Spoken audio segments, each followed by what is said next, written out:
This is breaking news from Channel 7 Eyewitness News.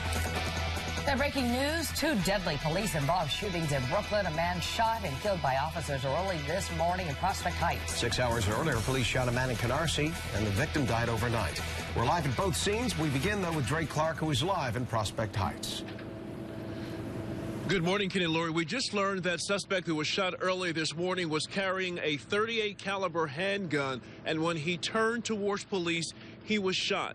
That suspect later died at Brooklyn Hospital Center a short time ago. Behind me is an ongoing and very active scene here in the 900 block of Atlantic Avenue. But the focal point for police seems to be that intersection right there at Atlantic and Grand. This all happened at around 3:30 this morning when police got here, where that shooting happened. Again, that suspect said to be carrying a .38 caliber shot. We're not sure how many times he was shot, but we also know no officers were injured. At this point in time, it's a very extensive scene here. Several blocks here along Atlantic Avenue are closed. Detectives are still arriving as they evidence photographing the scene, typically what they would do in a situation like this, but still a very active scene here. The name of that suspect has not been released. We're expecting to get an update from police who are planning to hold a news conference at around 6 o'clock this morning. But so far we know that that man shot and killed this morning after we're told he was carrying a .38 caliber gun, and when he turned to police, officers shot that suspect and killing him. Also worth mentioning that the NYPD shot spotter detection system may also have been alerted that those are strategically placed detectors that are triggered at the sound of gunfire. We understand that system may have played a part here, and that suspect may have actually been firing that gun before police actually arrived here. But again, we're waiting to get more details from police when they hold that news conference scheduled for 6 o'clock this morning. For now, we're live in Prospect Heights in Brooklyn. Drake Clark, Channel 7 Eyewitness News. All right, Drake, thank you. And that second shooting happened 6 hours earlier on East 99th Street in Prospect Heights, and that is where Eyewitness News reporter Diana Rocco is live right now. Diana? Ken, good morning. Police tell us that 63-year-old James Owens had a knife and was heading in police direction when they shot him 3 times inside his family's home. They have just wrapped up their investigation out here in this Canarsie neighborhood this morning, but this is the knife they found inside the family's home. They say the one that Owens lunged at them with. Police say it was around 9:30 last night that they got a call from Owens' sister. He was emotionally disturbed but not violent. She let the police inside their East 99th Street home. When police arrived, they say Owen immediately picked up a large knife and moved towards the officers. One of the officers deployed a taser at the male, which had no effect. The male continued to advance towards the officers with the knife, and a second officer discharged his firearm 3 times, striking the male. And Owens was immediately taken to Brookdale Hospital, where he succumbed to his injuries overnight. We're live in Canarsie, Brooklyn this morning. I'm Diana Rocco, Channel 7 Eyewitness News. All right, Diana, thank you so much. And we want to get you caught up on weather and traffic. I'm Ken Rosado. And Lori Stokes. Let's check out meteorologist Bill Evans. Well, here we go. We've got a morning where we start out with clouds. There's a little drizzle. Temperatures are very mild. They're actually our normal average afternoon high temperatures for this time of the year, 42 degrees. Even warmer than that, really. Cloudy skies with a west-southwest wind. It's going to be quite the warm day today. The sun will start breaking out around 9 o'clock. 44 down the shore, 30s up to the north and west.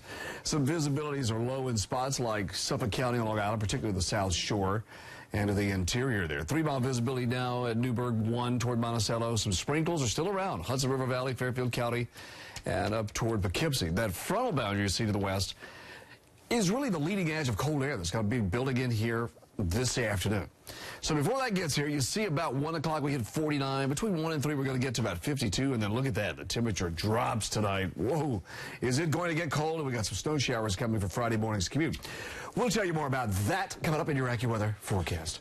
It's Weather Than Heather every 7 minutes. What's going on out there this morning? Well, we do have this water main break in Hoboken. Observer Highway between Park and Willow. All lanes are closed down. So just keep that one in mind if you are commuting through Hoboken. And that earlier stall cleared at the inbound side of the Holland Tunnel, but the Lincoln Tunnel out southbound temporarily closed down. They are trying to clear away an overheight truck.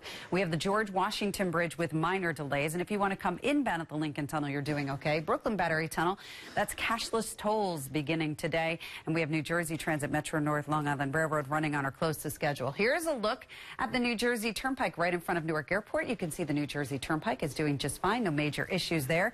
56th Street between 6th and Madison Avenue. Those security measures are in place. So if you are driving around, you just want to keep that one in mind. And we have alternate side of the street parking rules in effect for today. Lori, over to you. All right, Heather, thank you. We have more breaking news, and a mother is behind bars charged with murdering her one-year-old daughter inside their home. Now, this is a scene on Elmers Avenue this morning. Officers were called to the home last night and found the baby lying on a bed unconscious. The mother, 33-year-old Zhengbo Zhangxinji, is charged with murder. And we have breaking news overseas with a security roundup underway right now in the nation of Turkey. Police have detained at least 5 men for the New Year's Eve killing of 39 people at an Istanbul nightclub. All 5 are suspected members of ISIS. Police have still not named the gunman who carried out the attack. It is believed that he is still at large. The alarming surge in hit-and-run deaths in the new year is getting attention today. The City Council and the State Assembly. Council member Dennis Rodriguez will introduce a bill to pay a $1,000 reward to anyone whose tip helps catch a hit-and-run driver. 4 pedestrians have been killed in just 16 hours. Also, 4 people have been run down since Sunday. We are in the middle of a crisis where, unfortunately, hardworking New Yorkers, middle class, working class, upper class, they are losing their life.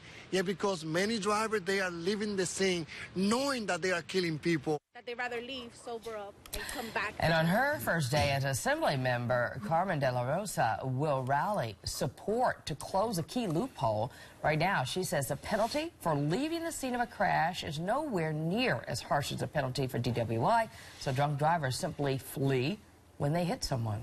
Time is 5:36. A $2,500 reward is being offered for information about the shooting that killed a 13-year-old girl in Westchester County. Shamoya McKenzie was hit in the head by a stray bullet while she was in her mother's car last weekend in Mount Vernon. Grief counselors were at Graham Elementary School yesterday to speak with Shamoya's grieving classmates. The day began with an assembly where officials reassured students that they are safe. We're hearing from a woman who was attacked in Lower Manhattan while she was on her way to meet some friends. We first told you about this story yesterday morning. Police say the 25-year-old was walking near South Street Seaport Monday evening when a man came up behind her, tugged on her purse, and told her she had to hand it over. Well, she says when she saw the knife that he was holding, she gave up the purse, but the thief slashed her hand as he grabbed it. I didn't know what else he was capable of, so I just gave it to him and left. That was replaceable, but if he hurt me, that would have been awful. She needed 8 stitches for that gash to her hand. She'll also need surgery to repair a severed tendon. No arrests have been made.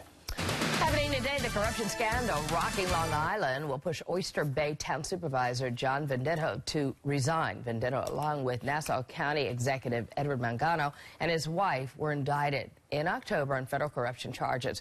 All 3 have pleaded not guilty, but Venditto says that this is in the best interest of Oyster Bay for him to leave office at the close of business today.